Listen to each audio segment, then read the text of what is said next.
ભૂમિકા આ પ્રચંડ સત્વ દક્ષિણ ચારિત્રપદ પ્રતિકૂળ આશ્રવ ત્યાગ સંયમ તત્વ સ્થિરતા દમ્મથી સૂચિ પરમ ખાંતિ મુક્તિ પંચ સંવર ઉચ્ચૈ સામાયિકાદિક ભેદ ધર્મે યથાખ્યાતે પૂર્ણતા અકશાય અકલુષ અમલ ઉજ્જવલ કામ કશ્મલ ચૂર્ણતા.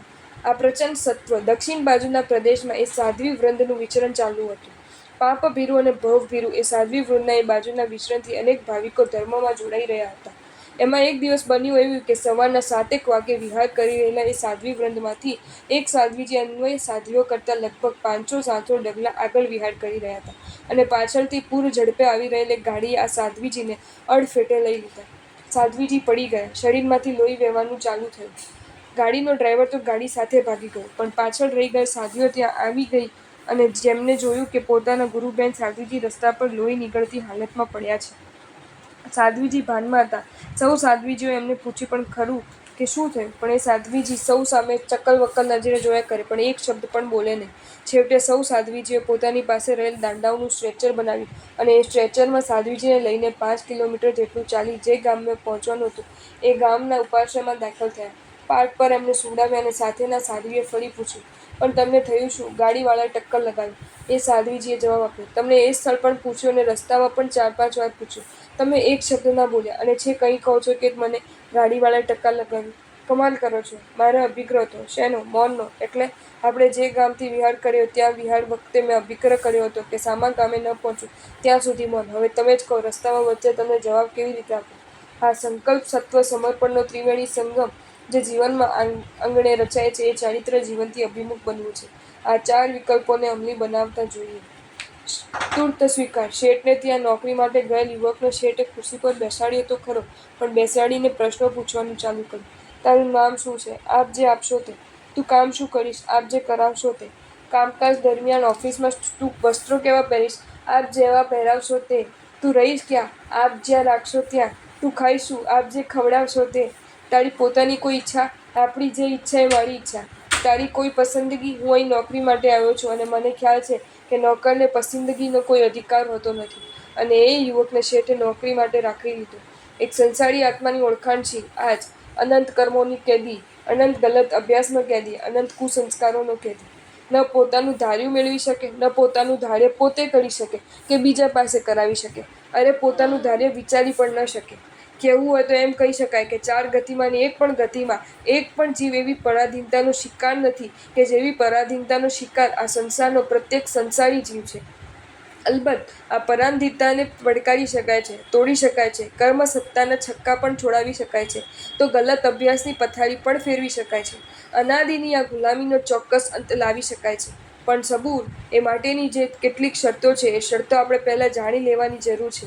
એ જાણી લીધા વિના અને એને અમલી બનાવ્યા વિના સીધા જ જો આપણે કર્મોની કેદમાંથી મુક્ત થવા ગયા તો એમાં સફળતા મળવાની સંભાવના પર કાયમનું પૂર્ણ વિરામ મુકાઈ જાય. જવાબ આપો. બરફ અને દહીં, શ્રીખંડ અને લસ્સી, છાશ અને મઠ્ઠો આ બધું જ પેટમાં પધરાવાના કારણે જેની છાતીમાં કફનો ભરાવો થઈ ગયો હોય અને એની પાસે સામે ખાવા માટે એ દ્રવ્યો પડ્યા હોય તો એ માણસ શું કરે?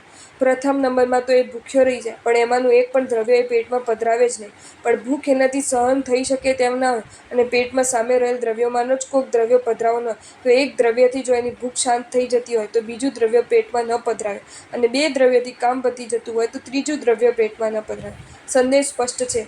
કર્મોની કેદથી આત્માનો છુટકારો કરીને જ રહેવું છે. એમને પહેલું કામ આ કરો. જે પણ પરિબળોનો સંગ્રહના કારણે, સંવર્ધન કે સમર્થનના કારણે આત્મા પર કર્મો બંધાયો હોય એ પરિબળોનો શક્ય હોય તો ત્યાગ જ કરી દો.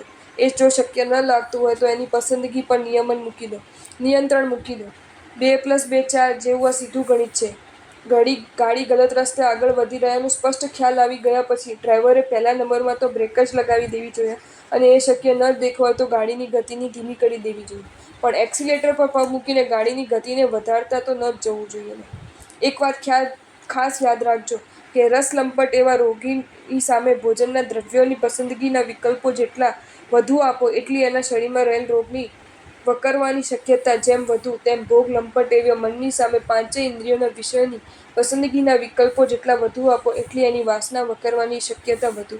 અને એ જ રીતે ધનલંપટની સામે તમે સંપત્તિ અર્જનની પસંદગીના વિકલ્પો જેટલા વધુ આપો એટલી એની તૃષ્ણા વકરવાની શક્યતા વધુ. ખ્યાલ છે તમને? પહેલાંના સમયમાં 14 નિયમ ધારનારા શ્રાવકો ચૂલો પણ ધારતા હતા. ચૂલાનો અર્થ હતો કેટલાક ચૂલા પર બનેલ રસોઈ જ વાપરવાની. આના લાભો પારાવાર હતા. જો ઘરનો જ ચૂલો ઢાળ્યો હોય તો બહારના હોટલો, લારીઓ વગેરેના ચૂલાઓ તો આપોઆપ બંધ થઈ જતા હતા. પણ અચાનક કારણવશાત કોકના ઘરે જવાનું બનતું હોય તો ત્યાં એ જમવા પર પૂર્ણવિરામ મુકાઈ જતું હતું. આનું પરિણામ એ આવતું હતું કે શરીરનું સ્વાસ્થ્ય જળવાઈ રહેતું હતું તો બહાર રખડવાનું અને ભટકવાનું પણ ઓછું થઈ જતું હતું. એમાંય કારણ વિના રાતના બહાર નીકળવાનું તો બંધ જ થઈ જતું હતું. લાભ: ગલત સ્થાને જવાનું બંધ, ગલત સંગ બંધ, ગલત આદતો બંધ, પતનની અને વ્યસનની સંભાવના પર પૂર્ણવિરામ. બોલો, એક વાત નક્કી કરવી છે. પિક્ચર તમે કદાચ જોતા પણ હોય તોય નક્કી કરો કે 12 મહિના સુધી પિક્ચરો જે પણ જોવા હશે એ ચોક્કસ એક જ થિયેટરમાં જોઈશ, અથવા અલગ અલગ થિયેટરોમાં પિક્ચર જોવા જઈશ તો એ એક ચોક્કસ પિક્ચર જ જોઈશ. હોટલમાં તમે જતા જ હો તો એ નક્કી કરી દો કે એક ચોક્કસ હોટલને છોડીને બીજી કોઈ પણ હોટલમાં તમે નહીં જ જાઓ, અથવા કોઈ પણ હોટલમાં જશો તો પણ ચોક્કસ દ્રવ્ય છોડીને અન્ય એક પણ દ્રવ્ય તમે પેટમાં નહીં જ પધરાવો. માત્ર આટલી પણ તમારી મક્કમતા તમારા જીવનમાં જે ચમત્કાર સર્જશે એ કલ્પનાતીત હશે. આ બાબતમાં તમને શંકા પડતી હોય તો વાંચી લો આ સત્ય પ્રસંગ. આજે 30 વર્ષ થઈ ગયા છે. એ દિવસોમાં એ બોરીવલી કાર્ટર રોડ જૈન ઉપાશ્રયમાં હતા. ચાલી રહેલ પ્રવચનો દરમિયાન પ્રવચનમાં એક વાત મૂકી કે તમે ટીવી કદાચ જોતા જ હો તો એ આજના એક દિવસ પૂરતું નક્કી કરો કે ટીવી હું તો ચાલુ જ નહીં જ કરું. કોકે ટીવી ચાલુ કર્યું હોય અને તમે એ જોવા બેસી જાઓ તો એ તમે જાણો, પણ તમારે પોતે તો ટીવી ચાલુ કરીને જોવા નહીં જ બેસવાનું. પ્રવચનમાં આવેલ એક યુવક કે જેનું નામ હતું ભરત ખંભાતી, રોજના કદાચ 12 થી 15 કલાકે ટીવી જોતો હતો, કારણ કે ક્રિકેટના સટ્ટાનો એને શોખ હતો. બન્યું એવું કે દિવસે ક્યાંય મેચ રમવાની નહોતી એટલે એને થયું કે આ નિયમ લેવામાં મને વાંધો નહીં આવે અને આ નિયમ માત્ર આજના દિવસ પૂરતો જ છે. એણે આ નિયમ લીધો અને બન્યું એવું કે એના ઘરમાં બીજા કોઈને ટીવી જોવાનો એવો શોખ નહોતો એટલે કોઈએ ટીવી ખોલ્યું જ નહીં. એ દિવસે સાંજના એણે સૂર્યાસ્ત પહેલાં ભોજન લઈ લીધું અને રાતના ટીવી જોવાનું જ નહોતું એટલે પરિવાર સાથે અલક-મલકની વાતો કરતો એ રાતના 9 વાગે તો સૂઈ ગયો. સવારના ઉઠ્યો ત્યારે શરીરમાં સ્ફૂર્તિ હતી. વર્ષો પછી પરિવાર સાથે શાંતિથી બેસવાનું થયું હતું એટલે પરિવાર પ્રસન્ન હતો. મેચ જોઈ ન હતી એટલે મન સ્વસ્થ હતું. એ જ નિયમ એણે બીજે દિવસ પણ ચાલુ રાખ્યો, ત્રીજે દિવસ પણ. આજે એ વાતને 30 વર્ષ વીતી ગયા પછી પણ એ નિયમ એને ચાલુ જ રહેશે એમ નહીં. બીજી ટીવી ચાલુ કરે તો પણ ન જોવાનો એણે નિયમ લઈ લીધો છે. એટલે કે છેલ્લા 30 વર્ષથી એણે ક્યાંય પણ ન ખુદના ઘરમાં કે ન બીજાના ઘરમાં ટીવી જોયું જ નથી અને એનો એ આનંદ છે. અને એના જ શબ્દોમાં, ટીવી છૂટી ગયું એના શારીરિક, માનસિક અને પારિવારિક લાભો તો ચિક્કાર થયા જ છે, પણ સૌથી મોટો લાભ તો એ થયો છે કે ટીવી પર હું ક્રિકેટનો સટ્ટો ખેલતો હતો. આજે પણ એ સટ્ટો ચાલુ હતો. વચ્ચે સટ્ટોડિયાઓને વીણવીણીને જેલમાં નાખી દેવાનો જે સિલસિલો ચાલ્યો હતો એમાં મારો નંબર પણ લાગી ગયો હોત અને હું આજે જેલમાં હોત. આપણો અનંત ઉપકાર કે આપ એ દિવસે નિયમ આપીને મારા અને મારા પરિવારની જિંદગી સુધારી દીધી. કલ્પના કરો, એક માત્ર ટીવીને જ હાથ સામે રાખો અને એ તમને પસંદગીના કેટલા વિકલ્પો આપે છે એના પર વિચાર કરો. તમે વિચાર કરતા થાકી જાઓ એટલા વિકલ્પો તમને મળશે. નાનું ટીવી અને મોટું ટીવી, કલર ટીવી અને બ્લેક એન્ડ વ્હાઇટ ટીવી, એક જ ટીવીમાં કાર્ટૂન, સિરિયલો, વેબ સિરીઝ, બ્લુ ફિલ્મ, સમાચારો અને ક્રિકેટ મેચ, ડાન્સ પ્રોગ્રામ અને ટેબલ ટેનિસ મેચ. આ લિસ્ટ હજી લંબાઈ શકે છે. અને એ યુવક પસંદગીના વિકલ્પને એકદમ સીમિત બનાવી દીધું. ટીવી જોવાનું ખરું, પણ સ્વિચ પોતે દબાવવાની નહીં, અને એ પણ માત્ર એક દિવસ માટે જ. પણ પસંદગીના આ સીમિત વિકલ્પે એને ક્યાંનો ક્યાં લાવીને મૂકી દીધો. ટીવી પરના પ્રોગ્રામો જોવાનું તો બંધ થઈ ગયું, પણ ટીવી જ જીવનમાંથી રવાના થઈ ગયું. એક વાત તો નિશ્ચિત છે કે રાગના ક્ષેત્રને ઘટાડ્યા વિના જેમ વૈરાગ્ય સંભવિત નથી, દ્વેષના ક્ષેત્રને ઘટાડ્યા વિના જેમ વાત્સલ્ય સંભવિત નથી, તેમ પસંદગીના વિકલ્પોને ઘટાડ્યા વિના ચિત્ત પ્રસન્નતાની, ચિત્ત નિર્મલતાની કે ચિત્ત સ્થિરતાની કોઈ જ સંભાવના નથી.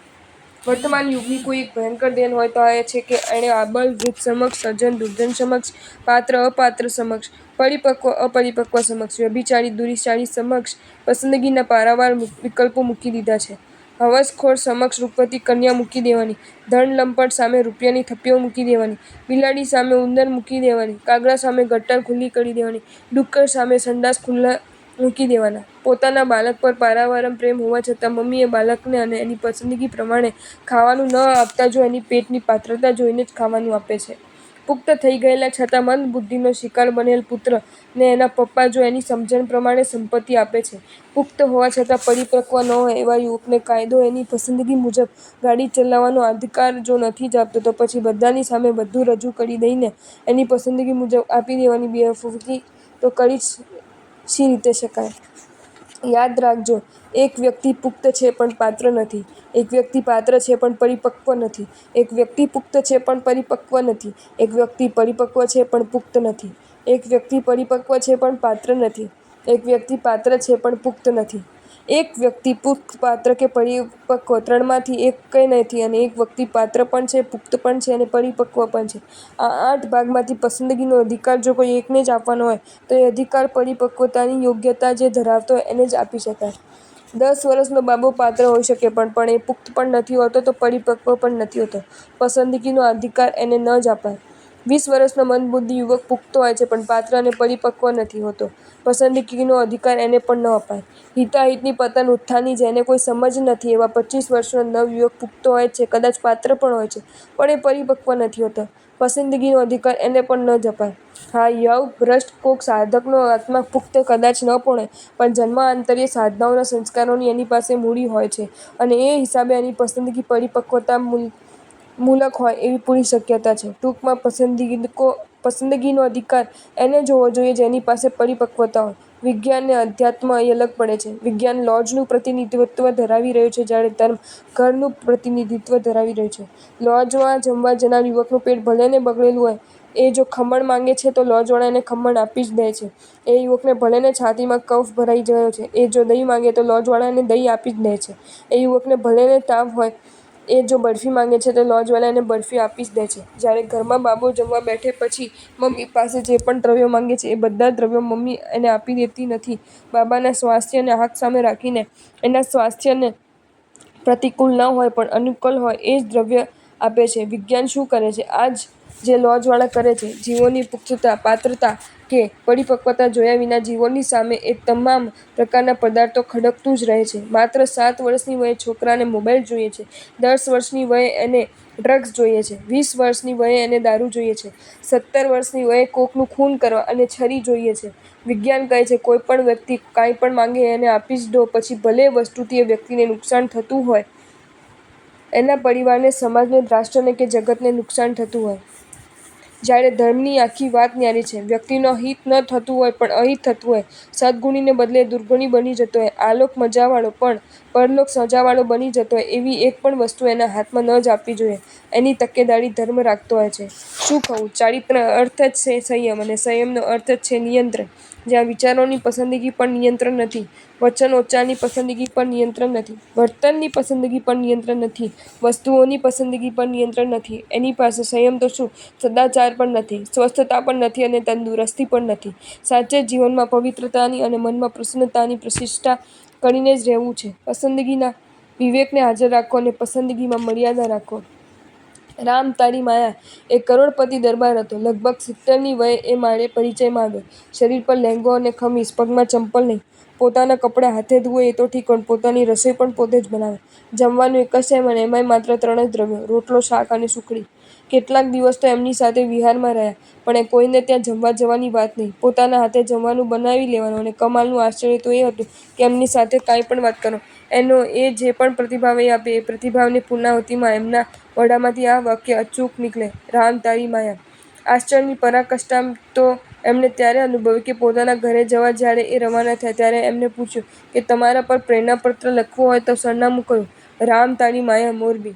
એમણે જવાબ આપ્યો અને મેં એમને પત્રો લોખ્યા પણ ખરા અને એ બધા જ પત્રો એમને મળી પણ ગયા. પસંદગીમાં મર્યાદા, પસંદગીમાં નિયંત્રણ શી મસ્તી આપે છે એ અનુભવે જ સમજાય છે. ચારિત્રપદને આરાધવું છે. પસંદગીમાં વિવેકને હાજર રાખીને મર્યાદા નક્કી કરી દો. જો તમને આ વિડીયો ગમ્યો હોય તો આ વિડીયોને લાઈક કરો અને મારી ચેનલ જૈન ફેક્ટ્સ એન્ડ સ્ટોરીઝને સબસ્ક્રાઈબ કરો. ધન્યવાદ.